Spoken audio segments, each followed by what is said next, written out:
Le të mendojmë pak, po sikur vetë themeli i menaxhimit, siç e njohim, të jetë ndërtuar mbi një ide të gabuar? E po, sot do të bëjmë pikërisht këtë. Do të sfidojmë idenë e shefit të vetëm dhe do të zbulojmë pse dy shefa, në fakt, mund të jenë shumë më mirë se një. Ja ku është një rregull që e kemi dëgjuar pafund, çdo punonjës duhet të ketë vetëm një shef. Dhe të themi të drejtën, tingëllon logjike apo jo, kuptohet, shman konfuzionin, gjërat janë të qarta. Por andon ndonjëherë që pikërisht kjo thjeshtësi, në vend që të ndihmojë, të kthehet në pengesë? Për të kuptuar këtë ide, le të bëjmë një hap pas në kohë. Mendoni pak për misionin në Hënë, një projekt kolosal. NASA u përball me një problem koordinimi të paimagjinueshëm. Dhe cila ishte zgjidhja e tyre gjeniale? Diçka që e quajtën menaxhim matricor. Në thelb, çfarë do të thoshte kjo? Inxhinierët nuk kishin një, por dy linja raportimi. Njëra shkonte te shefi i tyre i departamentit, tjetra te menaxheri i projektit Apollo. Pra, po flasim për raportim të dyfisht në shkallë më epike që mund të imagjinohet. Por hey, nuk duhet të shkojmë patjetër në Hënë për ta parë këtë koncept në veprim. Në fakt, origjina e tij moderne vjen nga një problem, shumë më me këmbë në tokë. Le të kthehemi në ditët e para të Intelit. Gjithçka filloi me diçka që mund ta quajmë dilema e rojes së sigurisë. Dhe pyetja ishte kjo, fare i thjeshtë ndukje. Kush duhet i menaxhojë rojet e sigurisë në fabrikat e reja të Intelit që ishin shpërndar kudo? Duket si një pyetje e lehtë, por përgjigjja ishte gjithçka tjetër veçse e lehtë. Okej, pra kishin dy opsione në tavolinë, por asnjëri nuk ishte perfekt. Nga njëra anë, rojet mund t'i raportonin menaxherit të fabrikës. Ai ishte aty, në vend ngjarje, mund t'i shihte çdo ditë. Problemi, ai nuk dinte asgjë për sigurinë, nuk ishte ekspert. Nga ana tjetër, mund t'i raportonin menaxherit qendror të sigurisë. Ky ishte eksperti, ai që i vendoste të gjitha standardet. Po problemi këtu, ai ishte me qindra kilometra lart, nuk ishte si ta dinte nëse rojet shfaqeshin fare në punë. Ishte një ngërç i vërtet. E pra, pikërisht, ky ngërç i detyroi të mendonin jashtë kutisë dhe kështu arritën tek një zgjidhje krejtësisht radikale, diçka që do të bëjë themeli i kulturës së tyre, zgjidhja me dy shefa. Kjo i çoi drejt pyetjes së ndaluar, asaj që thyen te rregullin kryesor të menaxhimit. A mundet vërtet një punonjës të ketë dy shefa? Duhet kuptuar, në atë kohë, vetëm të mendoje diçka të tillë ishte si të kryej një sakrilegj organizativ. Dhe përgjigjja e Intelit ishte një po. Ndoshta një po pak e druajtur në fillim, por ishte një po vendimtare.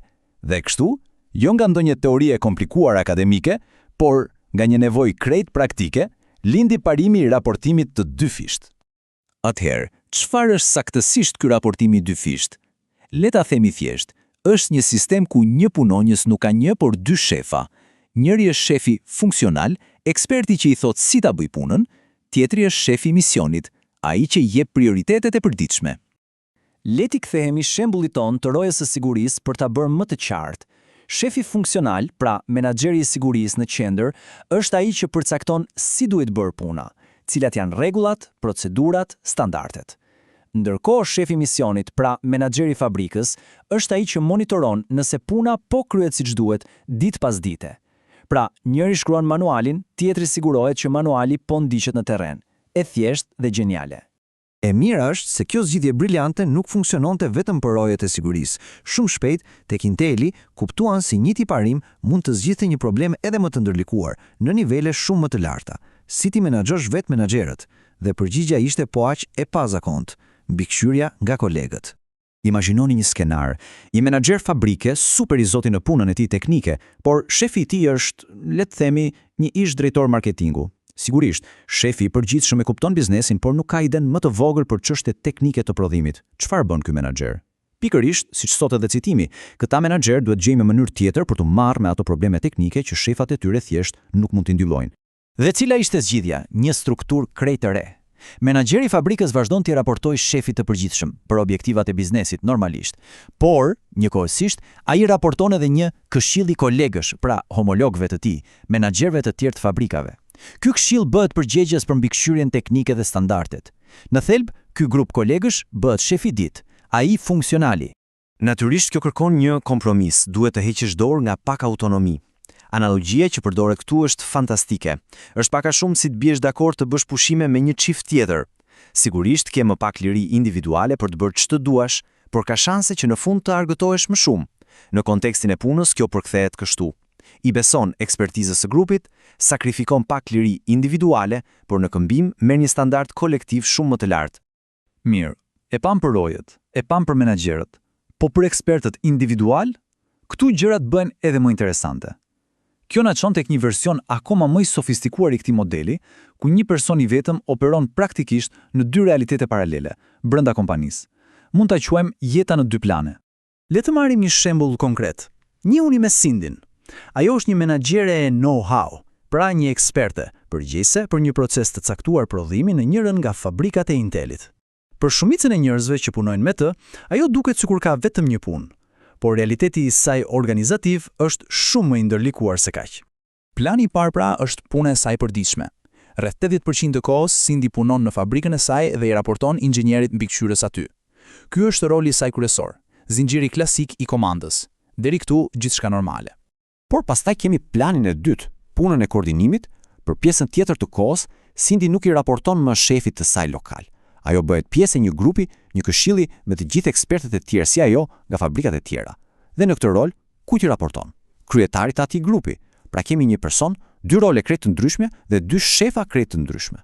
Dhe pikërisht këtu qëndron fuqia e këtij sistemi. Ky rol në dy plane e shumëfishon ndikimin e Cindit. Njohuritë e saj nuk mbeten më të mbyllura vetëm në një fabrik. Ato tani ndikojnë dhe përmirësojnë proceset në të gjitha fabrikat. Ekspertiza e saj shpërndahet në të gjithë organizatën. E di. E gjithë kjo mund të tingëllojë e komplikuar, ndoshta edhe pak kaotike. Dhe sinqerisht, ashtu është. Por pyetja është, pse funksionon?